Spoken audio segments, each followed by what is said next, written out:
YouTube, what is good? What is good? Today we have a brand new video, as y'all can see. The dark side of high school basketball. I should be saying. We're gonna react to that. Oh, I thought the door opened. We're gonna react to that. Before we react to that, make sure y'all like and subscribe, follow the Twitch. All of that is on screen. I'm gonna try to put all of that in one screen at once. You know what I mean? Do those, all right? Also, this is usually a different type of video we usually watch in this channel. Like, we usually do like some normal ass videos. We don't do like no horror video type shit. You know what I mean? Or like some story time. You know. So we're gonna react to this and see how y'all enjoy it. All right, man. Let's see, man. Let's fucking see, bro. A shooting in Hamur, getting punched by his Williams is. Only our cameras were there as Dior Johnson walked into court today facing felony assault and strangulation charges. San Ysidro High School basketball star Mikey Williams is facing multiple charges tonight related to a shooting in Hamur, getting punched by his own players. Kicked off the team after he was charged with. Police say 2 student athletes were just arrested in connection with a move that took place last month. Yeah, okay, so if you click this video, I'm assuming you enjoy basketball in some capacity. And if that's the case, you and I got something in common. What's good? My name is OA, also known as OA Shot It. I'll be shooting. Anyway, so I've been filming high school sports for about 4 years now, and I can truly say from... I mean, this is a bit loud for y'all, I'm not gonna lie. That should be good. From the bottom of my heart, it's one of God's greatest gifts to mankind. I've seen NBA stars in their early stages. I've seen kids get their ass whooped on court by their own teammates. I've seen a lot of shit. I mean, I love it. It's raw. It's the purest form of basketball next to going outside and just dribbling on your own. And it's raw for a reason. I mean, aside from the fact that the refs don't get paid enough to give a fuck about the games they're refereeing, these are all just kids, bro. These are teenage boys, and it's easy to forget because of just how good these kids are at such young ages. But they will remind you real fast. I mean, these kids are not playing for a paycheck. Or all of them anyways, but these kids are playing for pride. They're playing for offers, free college. They're playing for goddamn school spirit. I mean, some of these kids are just playing to stay out of trouble. Shit is low-key crazy to think about. Yeah. But let me stop yapping. Sometimes these emotions go unchecked. At the end of the day, basketball is just a small portion of these kids' lives with a lot of other moving parts. In short, sometimes these kids lose their damn mind. And it can get scary. What are these edits? These are some of the darkest and wildest stories in high school basketball. Let's lock in. This video is in iceberg format, which means the stories will be progressively wilder as they go on, I guess. I don't fucking know, bro. Just watch the video. All right. Oh, all right. Oh. So this is like an iceberg, bet. All right. Surely if you clicked on this video, you have some idea of who Mikey Williams is, but if you don't, or you've been living under a rock for the last 3 years, I'll explain. Mikey Williams was essentially the high school basketball player of the last decade, as he was pretty much one of the most popular we've seen in recent times. Mikey was shoved into the spotlight early on, dating back to middle school, where he gained notoriety playing with Bronny James on a stacked Blue Chips team. He was one of the most exciting players, not only in that crazy 2023 class, but in the entirety of high school basketball, and it came quickly. His freshman year was one of the most memorable we've ever seen. Buddy was going viral like every damn week. You could not scroll social media without seeing some sort of crazy dunk or him posting an insane box score. Like, this kid scored 77 points as a 15-year-old. 77. Shit, some of y'all ain't even scored that this whole season. But that's enough glazing. My bad. You could argue Mikey's stardom sort of tapered off in the following years as he transferred to 3 different schools in those 3 years. But nonetheless, Mikey was massively successful. What's the genetics? Touching millions of dollars before the age of 18 off brand deals, one being Puma, with whom he signed with to become the first ever high school basketball player to sign a shoe deal, amongst many others. But as we all know, more money, more problems. On March 28, 2023, a 911 call was made by someone claiming to have been shot at by Mikey Williams at his mansion in San Diego the night before. The story to this day is still super vague, but it goes something like this. A group of 5 individuals pull up to Mikey's mansion in an Uber, including 2 girls and 3 guys. One of the girls amongst the group was in contact with another resident of the home, who we now know was Allegedly. Then an argument breaks out between and the guests after the guests request a quote-unquote walkthrough of the house, whatever the fuck that means. To this day, we do not know what escalated the argument or why exactly those 5 people really pulled up in the first place, but I'm sure some of you have some decent guesses. At some point, Mikey comes outside with a handgun and fires an unspecified number of shots at the vehicle, with one hitting the rear of said vehicle. Nobody got hit, but at that point, the damage had already been done. Officers responded to the initial 911 call almost 3 weeks later on April 13th, where they executed a search warrant at Mikey's house. He was arrested the next day facing 6 whole felony charges, including 5 charges of assault with a deadly weapon and 1 count of firing into an occupied vehicle. Had he been found guilty of these charges, he would have done 30 years in prison. Insane shit, bro. Luckily, his lawyers were on demon timing because he somehow beat this case. Mikey took a plea deal to a much lesser felony charge of making a criminal threat, and as a result, he was ordered to complete a gun safety course, attend anger management classes, and do 80 hours of community service, which, with all things considered, is an insane slap on the wrist. Provided that he doesn't get in trouble with the law again, the charge can even get downgraded to a misdemeanor. Mikey's currently at the University of Central Florida, where he's slated to be back on the court next fall. Good luck, Mikey. All right. Fuck. Looking back at the 2022 recruiting class is always interesting because at the time it seemed so incredibly stacked that some considered it borderline generational. And with all things considered, and I'm admittedly being a prisoner of the moment right now, it kind of was. I mean, let's look back. When you look at the top 30 ranked players in that 247 composite, you see that 17 were drafted one and done. That's more than half that are already in the league currently playing in their rookie season. 4 are projected to be drafted one and done. That's more than half that are already in the league. Forgot pick of Julian Phillips. Sorry, long. All right. Currently playing in their rookie season. 4 are projected to be taken in this year's draft, including Kyle Filipowski, Tyrese Proctor, Khalil Ware, and Adem Bona, which leaves 9 players who are each currently thugging it out, doing their thing in college, right? Thugging it out. Fuck no. There is one player that's not enrolled in any school right now, doing Lord knows what, and sadly, he just so happens to be one of the most talented players I've ever seen with the Rock. Let's talk about Arterio Morris. Now, Arterio was about as unique of a player as it gets. Coming out of Kimball High School in Dallas, Texas, everyone in the city knew that he was special very early on. He showcased a distinctive style of play, incorporating a silky smooth handle to go with elite athleticism and change of pace, with a certain level of dog you just wasn't gonna match. Although the city always recognized Terrio as one of the best players in the country, it took him some time to get recognition on a national scale, as he didn't earn a 3-star ranking until the tail end of his sophomore year in early 2020. He had ambitions much higher than 3 stars though, which resulted in him transferring to Prolific Prep for a brief stint, and then he was right back to Kimball in time for his junior year. A couple of spectacular AAU campaigns, a few thousand Instagram and TikTok followers, and state championship losses later, and Terrio was a household name to anybody who knew anything about high school sports. At this point, he was a consensus 5-star recruit, ranked as the #2 point guard in the nation, and would commit to play for Chris Beard's Texas Longhorns in July 2021 before earning a McDonald's All-American nod, an invite to the Iverson Classic, and a bunch of other honors. But following the theme of the video, these niggas can't stay out their own way. So let me just tell you how shit hit the fan. All right. On the night of July 12, 2022, a long Instagram post was posted by Terrio's then girlfriend at the time, accusing Terrio of some very illegal things. I'll throw some screenshots up, but to paraphrase it, the expose essentially detailed how Terrio would abuse her. The caption would illustrate a grim picture of her and Terrio's relationship, stating things like how he would, quote, threaten to beat on me and punch on me if I didn't stay with him, which escalated to him, quote, grabbing her, snatching her up by her clothes, and violating her because she broke up. She would describe instances of him driving all the way from Austin to Dallas, which is a 3-hour. This is what I don't get. Like, how do you even get to these type of situations? Like, bro, what? Trip to Sorry, chat, I'm back. Yeah.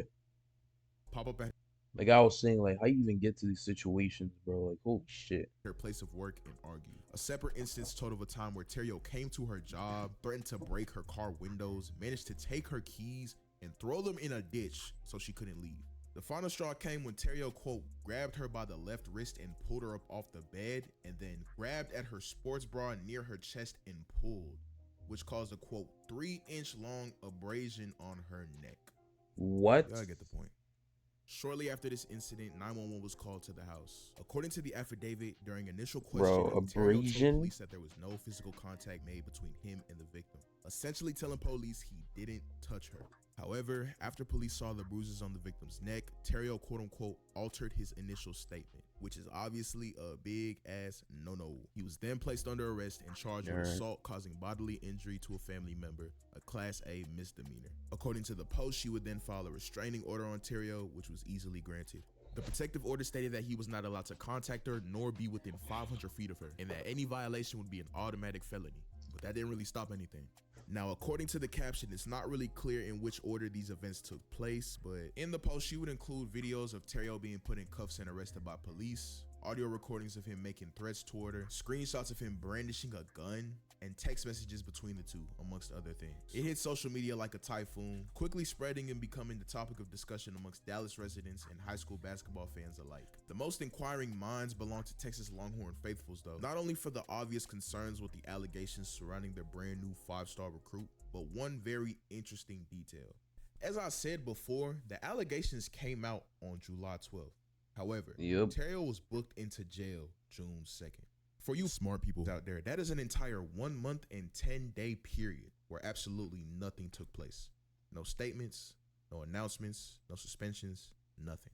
They kind of just pretended the whole situation never happened. Longhorn fans would question why no action was taken, as there was no chance that the school and staff were unaware that this was going on. People question why the situation wasn't handled more swiftly, why he wasn't cut from the team before things got messy. Of course, you had your usual crowd of absolute dorks who blamed the victim for trying to quote-unquote ruin his career and yada yada yada whatever. As some of you may or may not know, this was not the nail in the coffin for Terrio's career at all.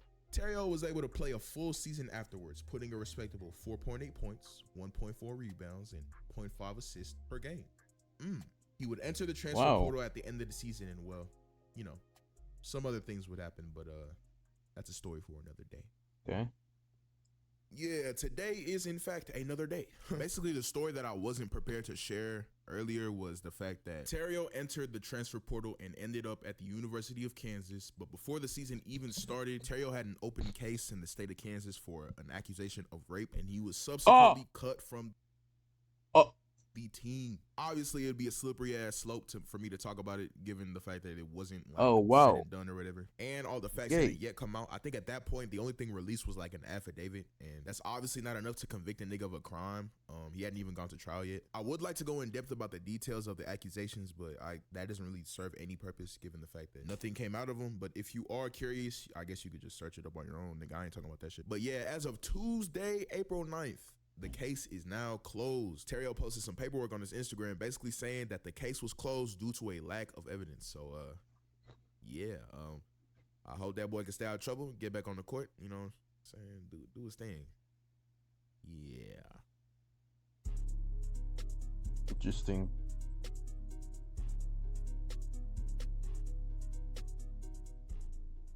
In the last entry, I talked Zach about how Brown. it's so fascinating to me to see how these graduating classes of hoopers pan out. Some live up to the expectations put upon them, putting up stats and maintaining their rankings all throughout high school and keeping their reputation all the way to the association. Names like Anthony Edwards and Zion Williamson come to mind.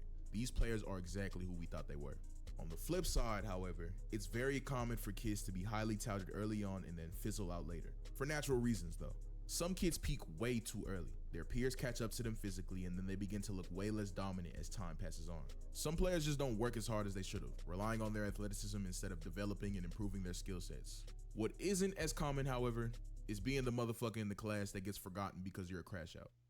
And you transition from a man to a woman, like Zach Brown. No, not that Zach Brown. This Zach Brown. Oh, wow. There's a reason you have no idea who this is. Let's get into it. Zach Brown was a 7'1" center in the 2017 class for Miami, Florida. Growing up, he was one of those kids that was always bigger than everybody around him. In fact, Zach was 6'2" by the age of 10. It was never going to be anything but basketball for young Zach. But the path to the conventional hoop dream was a little more hectic than most. Now, believe me when I say he comes from extremely humble beginnings. Zach was the youngest of 5 boys, all taken care of by a single mother in the tough neighborhood of Overtown, one of the worst areas in Miami. I don't have to go into much detail about what goes down in Overtown, but just know the violent crime rate is about 127% higher than the national average. God damn.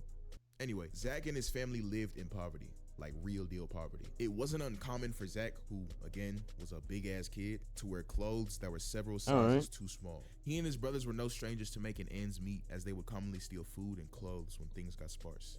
He'd recall a story of a time where his mom was hospitalized for an entire month because of a heart condition. Zach and his brothers would sleep in the hospital to stay close to their mother day in and day out until the day they were finally kicked out. Once they returned to their apartment, the lights were cut out. The bills weren't paid, but that was regular for him.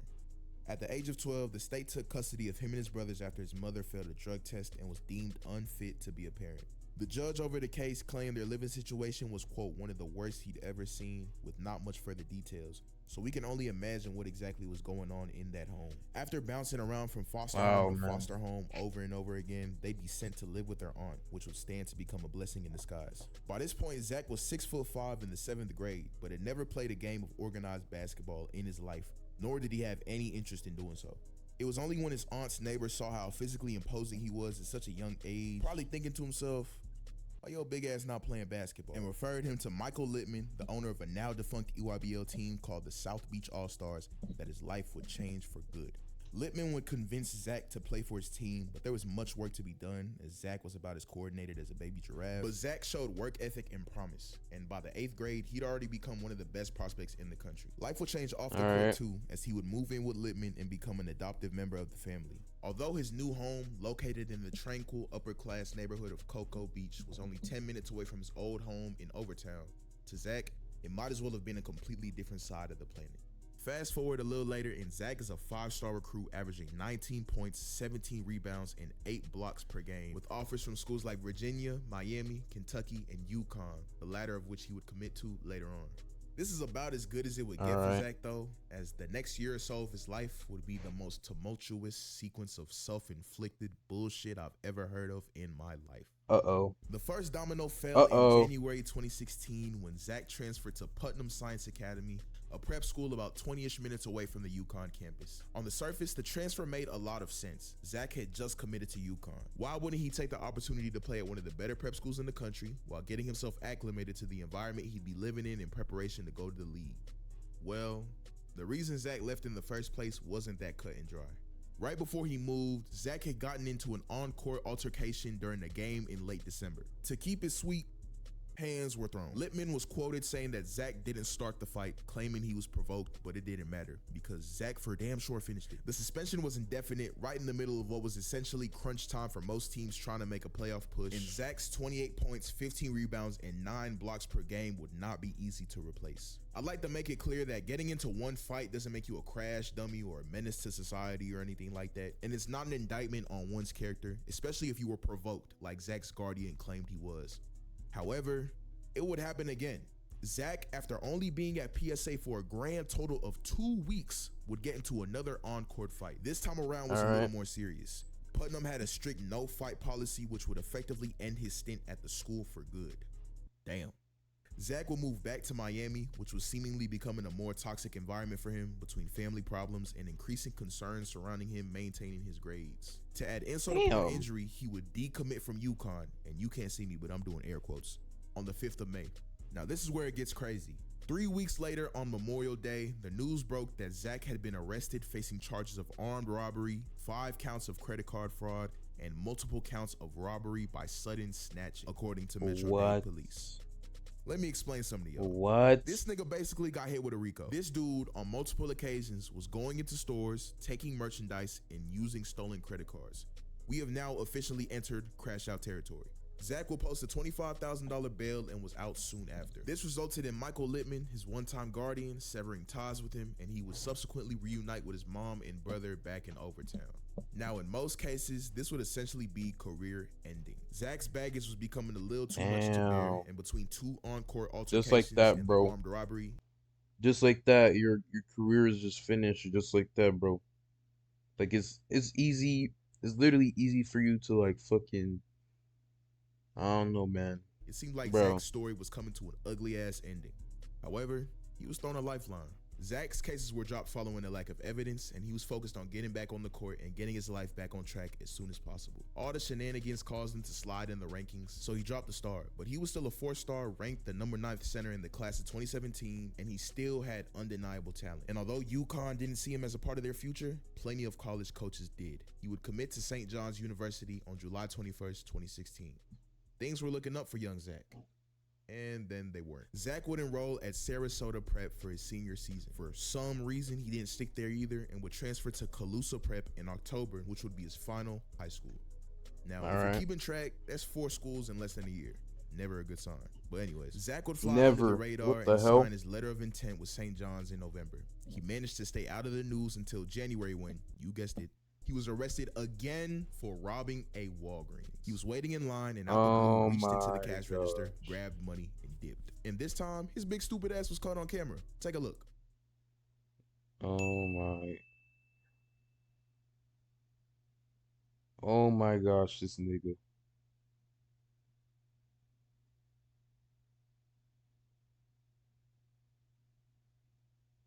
This fucking guy.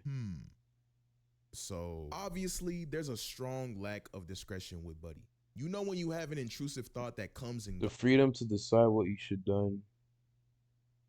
What should be done. goes, and you think to yourself, damn, I'm tripping for thinking that. But that's all it is, an intrusive thought. Yeah, Zach's intrusive thoughts turn into action all the time. That little voice in your head that calms you down when you're about to make a decision that can create a bad consequence. I think Zach lacks it. Now, I understand Zach had a very rough upbringing and a lack of decent parental figures. And I understand you're simply a product of your environment. But like, bruh, you 7 feet tall trying to rob a Walgreens. You thought you was gonna get away with that shit? And let's be real. A Walgreens of all places? Not even a Walmart or a Target? Man, and if that wasn't walking Walgreens, enough, Zach tried bro, to do the race after making off with his little change. He tried to outrun the police. They would obviously catch up to him and arrest him, and in the process, police found out he was driving with a suspended license for unpaid parking tickets. At this point, the hoop dream was completely finished, as St. John's would release him from his NLI a little over a week later. Wow. Oh, you thought that was it? Nope. What DJ Khaled said. Another one. Zach Uriah Brown would be arrested one more time a month later. Why, you ask? Failure to show up to court. And no, you're not bugging. Zach has makeup on in this mugshot. But there's also this video that went viral a couple years back that was confirmed to be him as well. Take a look.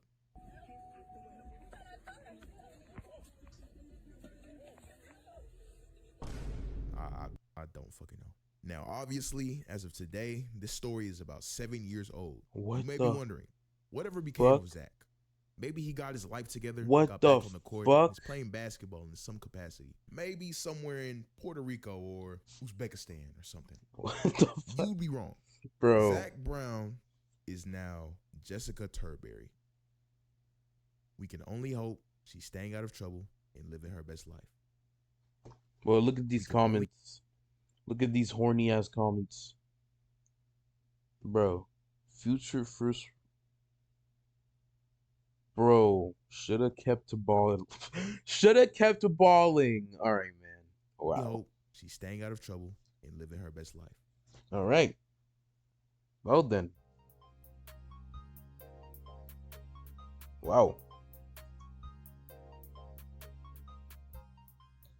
Okay, I feel like I gotta preface this next story by saying my tone is gonna be a little different. It might get a little silly. And that's cause this nigga is just an idiot fucking degenerate. But I like to make it very clear, like, ain't shit about this next one funny at all. I mean, it might be a little funny. Okay. For those of you who are former athletes, whether you just grew up and graduated, or maybe you suffered an injury that cut your career short, or maybe you just fucking suck and you got cut from like JV or something. You all know deep down somewhere, you wish you could have done things just a little differently. I know at least once you wished you could go back in time and put just a little bit more work in, take shit more seriously, and maybe undo some costly mistakes. For a lot of athletes, it's hard to imagine themselves living a life outside of their sport. And that's completely normal. It be like that sometimes. You move on though. Life goes on. Unless you are Sydney Gilstrap Portley. In 2017, Sydney Gilstrap Portley was sitting on the porch of his East Dallas apartment, reflecting on the current state of his life. To keep it simple, Sydney was depressed. He would reminisce about how he came to be at the spot he was at. Sydney grew up with a typical hood baby origin story. He was an only child raised by a teenage single mother, not necessarily because his father didn't want anything to do with him, but because he was in and out of jail. Sydney's father, Sydney Sr., racked up a shit ton of different charges, including 16 felonies and misdemeanors, ranging from aggravated assault to attempted burglary. Clearly, that boy was in love with jail. In any event, Sydney and his mother weren't used to stability, to say the least. They bounced around a lot, from home to home, accepting shelter from any relative that offered. His escape from that came from basketball, of course. Naturally, it was his first love. Sydney was a big fan of LeBron James, so much so that he watched More Than a Game, the documentary about Bron and his high school teammates, every day after school. He saw himself in LeBron, a determined kid with an absent father who was able to rise above it. Now, Sydney wasn't blessed with a 6'8" frame and generational athleticism, but he was a special hooper in his own way. All right. To be completely honest though, the little nigga just wasn't that good. Although talented, he didn't make varsity until his senior year of high school. And even then, he was never able to become a starter, only really ever playing scrub minutes or in blowouts. Sydney had a reputation as a ball hog, rarely passing to his teammates, and he'd fight his coaches as well. I'm sure some of y'all can relate. Sydney's dream of being like his idol was slowly slipping away from him, and it took a toll on his mental. He started drinking before games and picking fights with his teammates. Midway through the season, his coaches had enough and cut him loose. After graduation, Sydney would try for several JUCO and D3 schools, but his reputation as a bad teammate kept coaches from taking any legit flyer on him. He was able to play a little bit at Dallas Christian College, but didn't even finish a full season and couldn't stick anywhere else. So Sydney's basketball career was effectively over. Until it wasn't. 6 years later, in 2017, a devastating hurricane wreaks havoc on the southernmost region of Texas, with Houston taking the brunt of the damage. Hurricane Harvey caused catastrophic flooding, hundreds of millions of dollars in damage, and claimed 103 lives.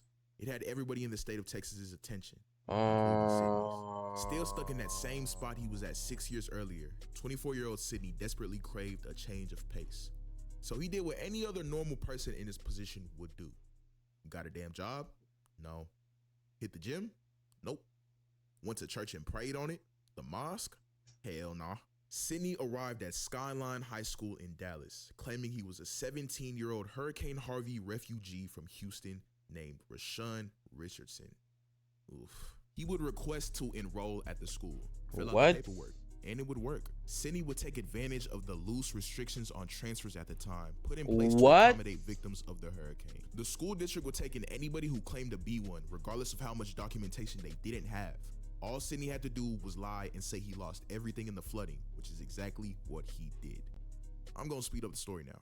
Rashawn wouldn't stay at Skyline for long. He transferred to another school within the district, Hillcrest, which is where his legend would begin. It was at Hillcrest where Rashawn would quickly demonstrate just how much better he was at basketball than everybody else. Which again, I'd like to emphasize was because he was 7 years older than everybody. But anyways, standing at 6'1", Rashawn quickly became the go-to guy on the team as his teammates would gravitate towards him while he racked up big performance after big performance. He'd go out of state and play the #1 team in the nation, scoring 40 points in 3 quarters, which added even more buzz to his name. 25-year-old Sydney was making quote-unquote friends off the court too. He was basically Hillcrest High School's main character.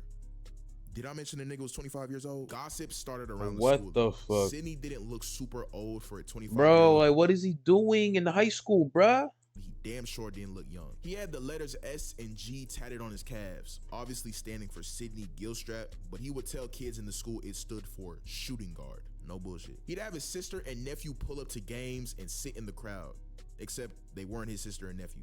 They were his girlfriend and son. Surrounding spectators would question why the kid was calling Rashawn daddy. Nonetheless, Rashawn was able to infiltrate in peace for a whole 9 months undetected. He'd lead Hillcrest to a mediocre record of 11-10, losing in the first round of the playoffs, while he averaged over 20 points per game. His dominance earned him a District Offensive Player of the Year award at the end of the season as well.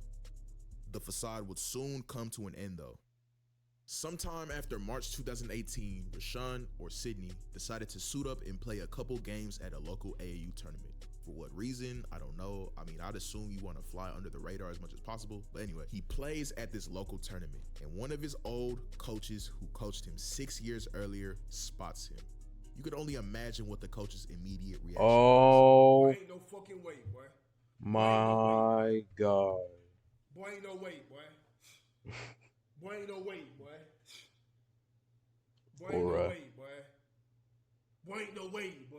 He was surprised to hear that the kid who never passed and tussled with his teammates had now been dominating the scene under a fake name. That would mark the end of the charade for Sydney, as he'd be arrested in early March on charges of tampering with government documents. Now, this is where the story stops being funny. In July, a girl would come forward claiming that her and Sydney had a romantic relationship while at the school. If that sentence wasn't bad enough in and of itself, just listen to this next part. The girl was a 14-year-old freshman.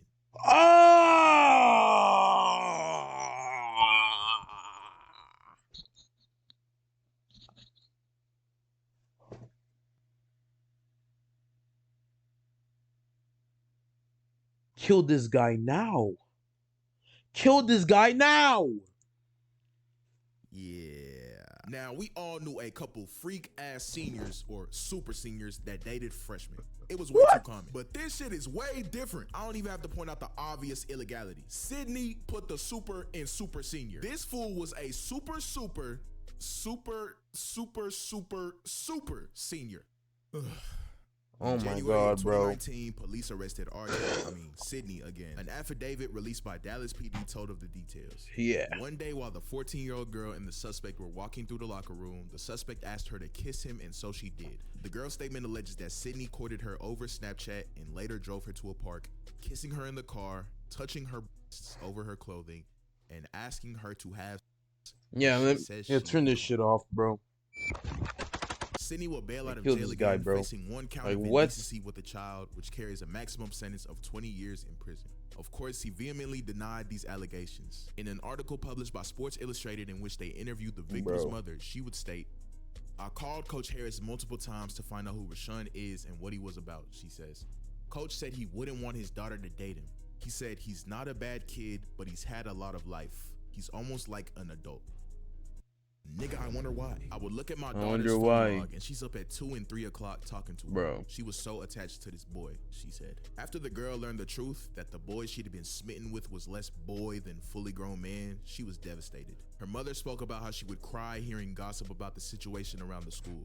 Soon after, the girl transferred out of Hillcrest. Sydney will go on somewhat of a press tour. Like, this guy need to rot in a jail cell, like, be burnt alive, something, bro.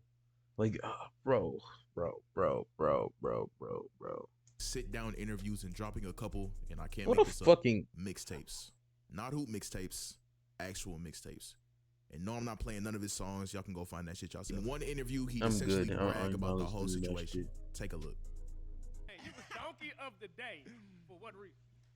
Shit, 25 playing high school basketball. Hey, that nigga's a legend. Killing them. Killing them. Lame, man. Sydney's shitty attempt at a rap career couldn't stop legal processes, though, as on July 23rd, 2019, he was sentenced to 6 years probation. Yes, probation. For indecency with a child, and 5 years probation for tampering with government documents. Common L from our justice system. Yeah, common L, bro. Moral of the story: there is no rewind button in life. Yep. Also, just don't diddle 14-year-old kids. For real, man. Yo, thank you so much for watching this. If you made it to the end of Yeah. W video, man. YouTube W fucking video. Holy fucking shit. This video was a fucking ride. Bruh. And bro, the sun is shining on my face. Holy shit. Hope y'all enjoyed. Make sure y'all follow the Twitch. Make sure y'all do all those. Yeah, bro. Yeah, man. Like and subscribe. Bro, that last one just fucking terrified me. Holy shit.